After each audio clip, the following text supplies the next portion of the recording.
কথা রাখলেন অভিনেতা মিথুন চক্রবর্তী। একসময় বামমহলে তৈরি কোচবিহারের রিজিওনাল ক্যান্সার সেন্টার গড়ে তোলার ক্ষেত্রে গুরুত্বপূর্ণ ভূমিকা পালন করেছিলেন অভিনেতা মিথুন চক্রবর্তী। সেই সময় তিনি নিজে সাধারণ মানুষের কাছ থেকে হাত পেতে এই হাসপাতাল নির্মাণের জন্য চাঁদা সংগ্রহ করেছিলেন বলে জানা যায়। পরবর্তী রাজ্য তৃণমূল সরকার ক্ষমতায় আসার পর ক্যান্সার সেন্টারে বিভিন্ন দুরবস্থা নিয়ে একাধিকবার উদ্বেগ প্রকাশ করেছিলেন তিনি। সেই সময় তিনি জানিয়েছিলেন বিজেপি সরকার ক্ষমতায় এলে এই ক্যান্সার সেন্টারকে পুনরায় সুন্দরভাবে পরিচালনা ব্যবস্থা করবেন। রাজ্য সরকারের পরিবর্তনের পর সেই প্রতিশ্রুতিরই প্রতিফলন দেখা গেল বলে মনে হচ্ছে অনেককেই।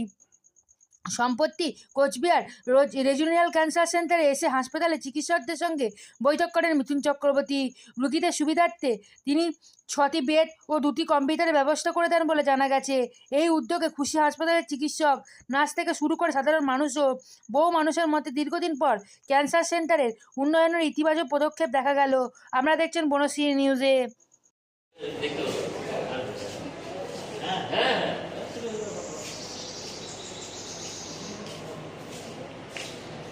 আমাদের ছবি তো নাহলে কেমন করে হবে?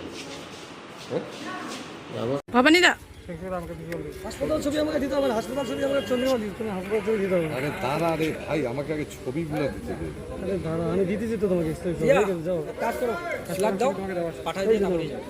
চল এই যে হাসপাতাল ছবি সব দিয়ে রাখছি। আমি যাই না,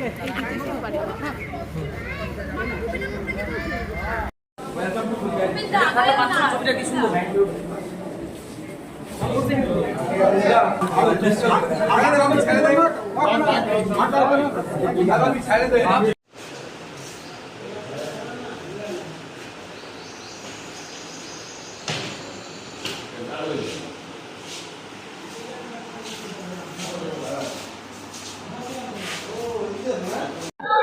মাননীয় মিঠুন চক্রবর্তী মহোদয় এসেছিলেন আমাদের কোচবিহার রিজিওনাল ক্যান্সার সেন্টার, যেটা কমলদার নামে করা সেন্টার, দেখলেন, উন্নতির জন্য তিনি কিন্তু প্রস্তাব দিলেন। আমাদের বেডের শর্ট ছিল, অন স্পট বেড এবং কম্পিউটারের জন্য তিনি 1,65,000 টাকা দিয়ে গেলেন, দোকানে অর্ডার করে দিলেন, কালকে চেক পাঠিয়ে দিবেন। আরও কী কী ডেভেলপমেন্ট করা যায় ডিএম অফিসের লোক পাঠাবে, সিএম সাহেবরা আবার আসবে, তারা দেখবেন। তারা কিছু প্রস্তাব দিলেন। আমাদের কমিটি আছে, পরিচালন কমিটি, সেই কমিটি আমরা বসবো, বসে সবটা আলোচনা করে পরে আমাদের মতামত আমরা জানাবো।